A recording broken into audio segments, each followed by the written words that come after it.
Hello. হ্যাঁ হ্যাঁ হ্যাঁ, নমস্কার নমস্কার।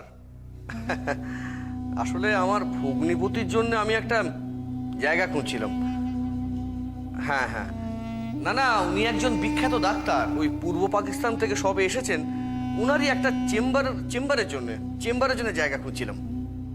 হ্যাঁ হ্যাঁ হ্যাঁ, সেই কথাটাই আপনার ছেলেকে আমি বলে এলাম। হ্যাঁ, না না, আমি এক্ষুনি আসতে পারি। আজ তো আমার অফিস নেই। আপনি একদম চিন্তা করবেন না, ন্যায্য ভাড়াই আমরা দেব।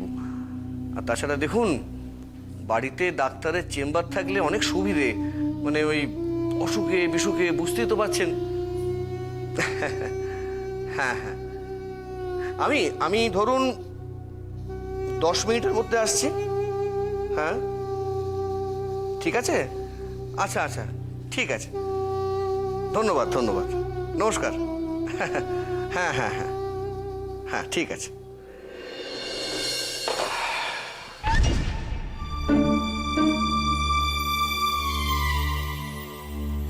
তা বলি, ভগ্নিপতির জন্য উমেদারি করতে কোথায় যাচ্ছ গো? শুনলে না? হ্যাঁ, তা শুনলাম বই কি। তা বলি, ঘরকার নাকি এ পাড়াতে? এই গলির ঠিক উল্টো দিকে। ও, তা বলি, তাদের চেম্বার যদি আমাদের পাশেই হয়, তাহলে তো এ বাড়ি থেকে আর যেতেই চাইবে না। যাক না যাক, আমি তো ভাবছি ওদেরকে জোর করে এখানে রেখে দেবো। সেটা বলে হাতে পায়ে ধরে বলবো যে আপনারা দয়া করে থেকে যান।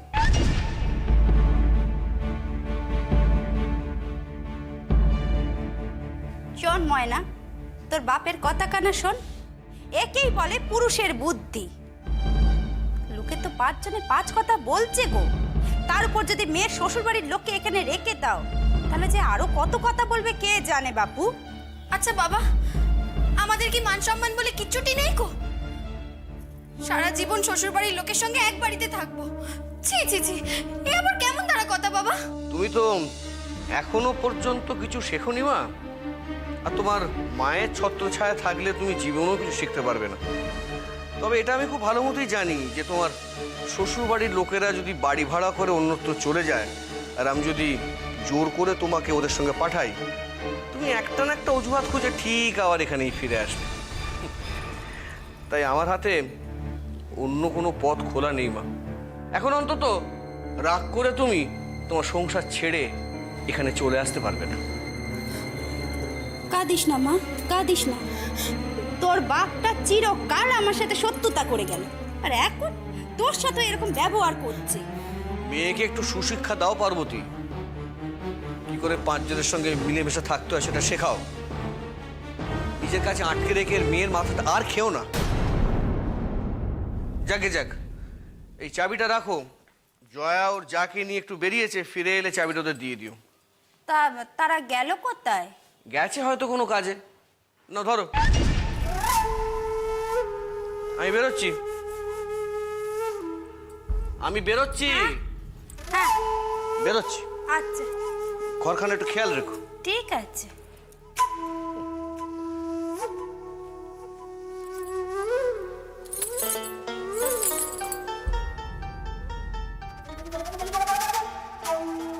মা, ময়না রে, সেই 1 লক্ষ টাকা।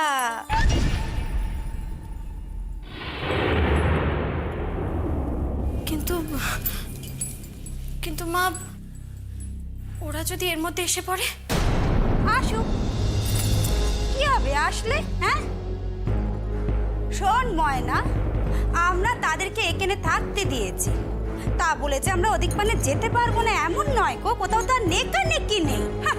হ্যাঁ, তাহলে তাহলে মা এক্ষুনি যাব? হ্যাঁ, এখনই যাব। দেখি না তারা কি করে আমাদের বাড়ি আঁকড়ে আমার বুকের উপর চেপে বসে থাকতে পারে। যত হাড় হাবাতের দল। কিন্তু কিন্তু মা, টাকাটা না পেয়ে ওরা যদি আমাদের কিছু বলতে আসে তখন? তখন তো আরো ভালো হবে। তখনই দেবো একেবারে ঘাট ধাক্কা দিয়ে দূর দূর করে বাড়ি থেকে তাড়িয়ে। শোন ময়না, টাকাটা যদি থাকে তাহলে তো ভবিষ্যতে তোর আর জামাইয়েরই কাজে লাগবে, তাই না? হ্যাঁ, তুমি ঠিক বলেছ তো। তাই করো মা, তাই করো। তুমি বরং এক্ষুনি চলো, আর দেরি করা যাবে না। চলো। চল চল। আয়।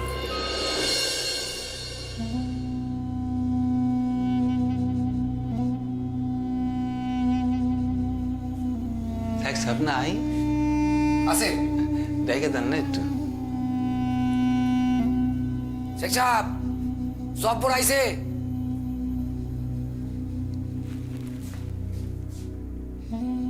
আরে জব্বর, ব্যাপার কি? এই আইলাম খোঁজ খবর লইতে আর কি। বসো। কেমন আছেন, কি খবর, কি বৃত্তান্ত জানতে হগল।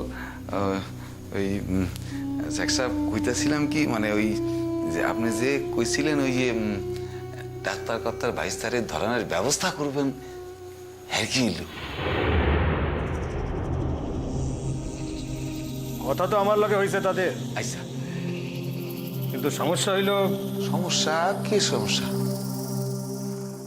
এই ডাক্তার কর্তার ভাইস্তাই যে মুক্তির কাম করত, তার প্রমাণ দিমু কি কইরা?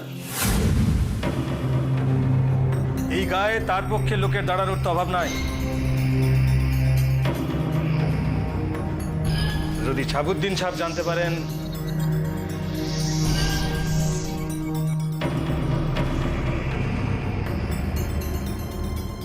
তাহলে ঠিকই দাঁড়াইবেন তার পাশে। আমগো হাতে যদি প্রমাণ না থাকে, আমার আর কি জব্বর। তোমারে কয়টা লোকই বা জেনে জানে? জেনে তো আমার। আমি যদি একটাও সঠিক তথ্য দিতে না পারি, তাহলে মানুষে কইব এইটা কি করলেন শেখ সাহেব? আপনার লাখান মানুষ বিনা প্রমাণে। প্রমাণ আছে তো শেখ সাহেব, প্রমাণ আছে।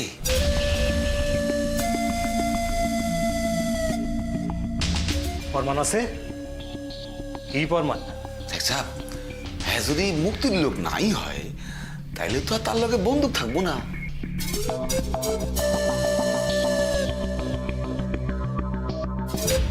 তাই নাকি? লগে বন্দুক আছে নাকি? নিশ্চয় আছে। আমার মাইয়ার নিকট যখন আছে, তখন তার নিকটেও আছে। বন্দুক থাকলে তো তার লাইসেন্স লাগে। বিনা লাইসেন্সে তো বন্দুক রাখা যায় না। আর ওইটুক পোলার নিকট বন্দুক থাকেই বা কি কইরা, যদি সে লড়াই না করে? আরে মিয়া, আমি তো এই কথাটা নিয়ে আপনারে কইতে সিটে সিটে আইতাছি। কই কি মানে একেবারে হাতে নাতে ধরে দেন। আমি মিলিটারি গো ভিতর যিনি সব থেকে বড়, তারে কইছি আমার সন্দেহের কথা। আচ্ছা আচ্ছা, তিনি কইছেন পোলাটার সম্পর্কে খোঁজ খবর লইতাছেন। আচ্ছা একবার যদি সন্ধান পান যে পোলাটা মুক্তির লগে জড়িত, তাহলে এমনিতেই ধরবেন। হা হা হা, তখন তার প্রমাণে কোনো অভাব থাকবো না। মানে দুই দিকে সাইড মিলা গেল গিয়া। হ্যাঁ কইতাছিলাম কি শেখ সাহেব, মানে আপনি না আইজি আইজি আইজি যান কোন কেনার তেনারি গিয়া, আইজি যান, আইজি গিয়া কোন, আর যেন হঠাৎ করে আইসা ধরে আর কি, পালানের কোনো পথ না পায় আর কি। শেখ সাহেব বুঝিনি তো সবই, মানে ওই পোলার চরিত্রিকান ভালো না, আমার ঘরে বয়সী মাইয়া তো। জানি সকলই, তোমার মাইয়ার লগে তো তার সাহিত্যের।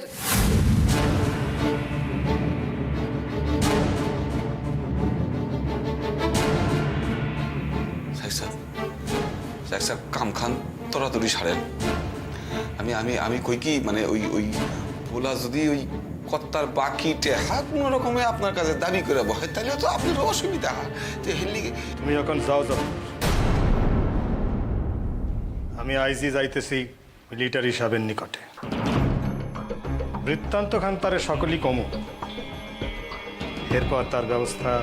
আচ্ছা আচ্ছা শেখ সাহেব, আমি আমি আমি একখান কথা আমি কিছুই বুঝতে পারতেছি না।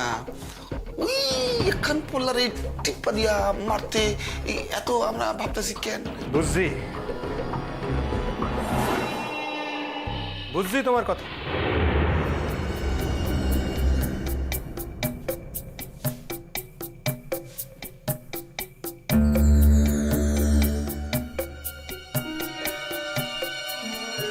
ঠিক আছে, এমন হইলে আমি তোমারে খবর দেব।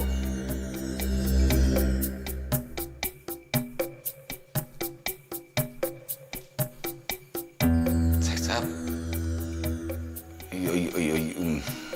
কইতেছিলাম কি মানে ওই মানে দেখেন দেরি করেন না আর কি।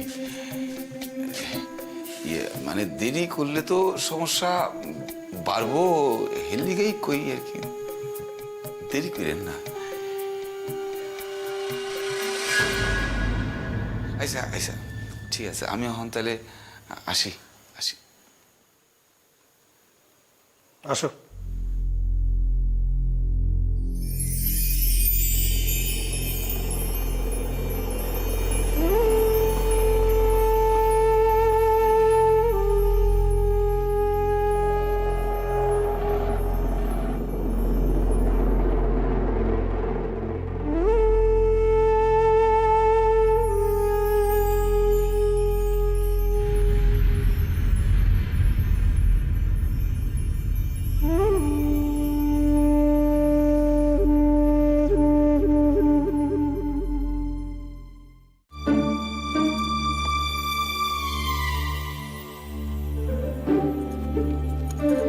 ওর বাবা সে কখন থেকে খুঁজছি।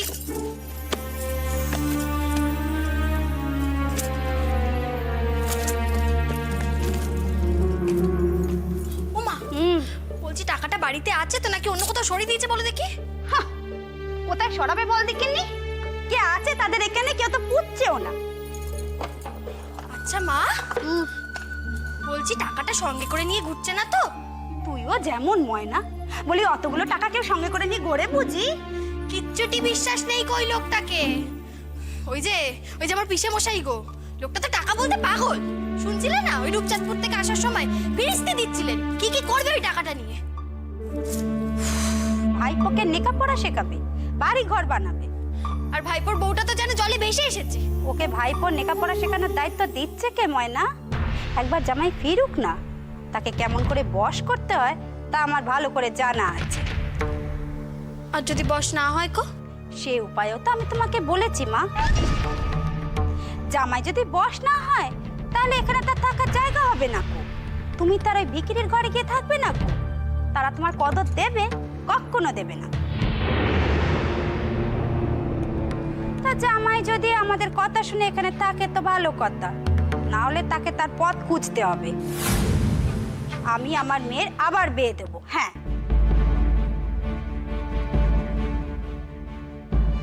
মা, কি হলো কি? আমার মা কি? আচ্ছা ময়না, আমি যখনই তোকে বের কথা বলি তুই এমন ধারা ভাব করিস কেন বল দেখিনি? আচ্ছা আমি একটা কথা বল দেখিনি, হ্যাঁ, ওই পোকায় খাবার ছেলেকে দিয়ে তুই করবিটা কি? আগে যাও বা ওই জমি জায়গা টাকা পয়সা ছিল, এখন তো তাও নেই কো, বিকিরি। তার উপর তো আবার চরিত্রেরও ঠিক নেই।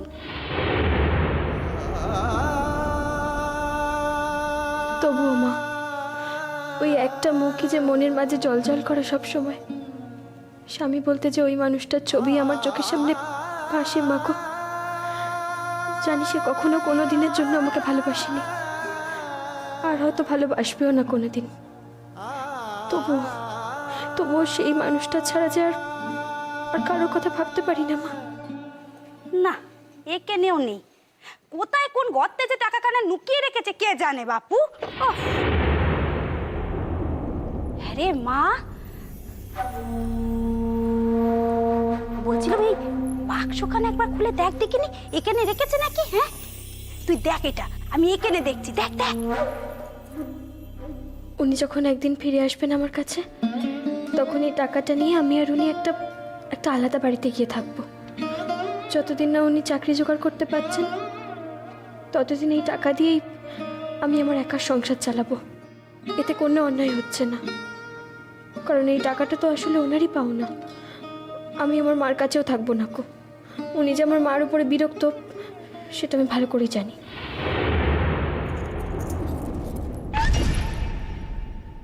হ্যাঁ রে মা, সে কে রে?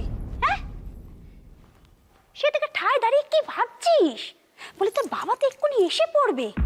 তাছাড়া ওনারা যদি এসে যান কি হবে বুঝতে পারছিস? যা বাক্সখানা দেখ গিয়ে মা, যা। যাচ্ছি মা, যাচ্ছি। যা যা যা। টাকাটা পাওয়া গেলে চট করে একটা গয়না গড়িয়ে ফেলতে হবে। একবার গয়না গড়িয়ে ফেলতে পারলেই আর কোনো ঝামেলা নেই। তাছাড়া কতদিন ধরে একটা মনের ইচ্ছে জড়োয়া সেট বানাবো, তার হচ্ছেই না। এবার ফসকালে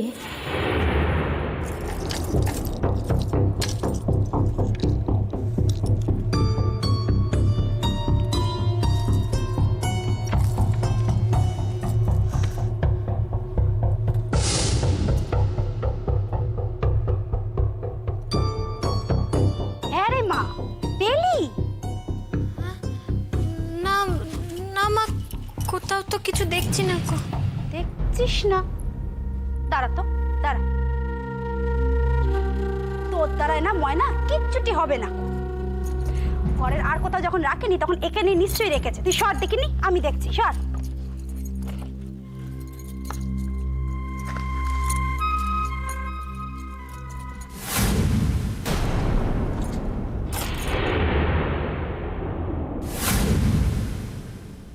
ময়না,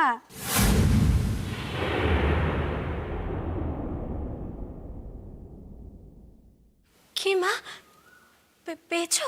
পেলাম না আবার? এই দেখ, একেবারে খামশুদ্ধ বার করে নিয়েছি। প্রাণের ধন। আহা গো, যখন এই ধনখানা দেখবে উদাও হয়ে গেছে, তখন যে মুখখানা কেমন হবে সেটা ভাবতেই তো আমার। মা মা বলছি, আর দেরি করা চলবে না গো। তুমি বুঝছো না কেন? যখন তখন যে কেউ এসে পড়তে পারে। চলো চলো। আমিও তো তোকে তখন থেকে এই কথাটাই বলছিলাম ময়না, কিন্তু তুই যে দাঁড়িয়ে দাঁড়িয়ে ভ্যাবলা কার্তিকের মতন কি ভাবছিস ভগবান জানে বাপু। ভাবছি না না, কি কি আবার ভাববো আমি? কিছু ভাবিনি। তুমি যে কি বলো না মা। দাও দাও দাও দাও, খামখানা আমায় দাও। আর তুমি না বাক্সের তালা ঠালাগুলো ঠিক করে বন্ধ করো। হ্যাঁ, খামখানা আমায় দাও।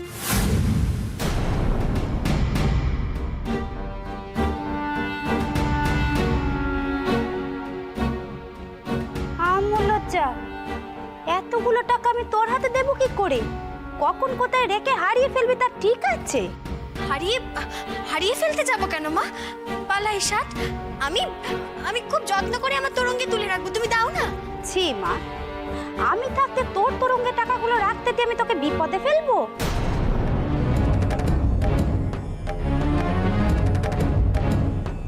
বিপদ? সে কি কথা? বিপদ নয়। যদি এই টাকার এখন তল্লাশি হয়, তোর তরঙ্গ থেকে যদি টাকাটা উদ্ধার হয়, তখন ব্যাপারখানা বুঝতে পারছিস কি হবে? আমি না হয় সামাল দিতে পারবো, কিন্তু তুই পারবি?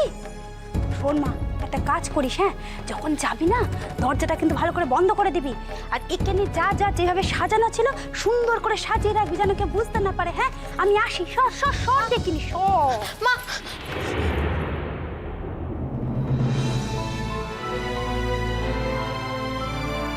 টাকাটা আমি পাবো তো শেষ পর্যন্ত? আমার মা টাকাটা দেবে তো আমাকে? ওই টাকা দিয়ে যায় আমি আমার স্বামীকে নিয়ে সংসার পাতবো ভেবে রেখেছি। যদি টাকাটা না দেয়, না না, যেমন করেই হোক ওই টাকাটা আমাকে পেতেই হবে, পেতেই হবে।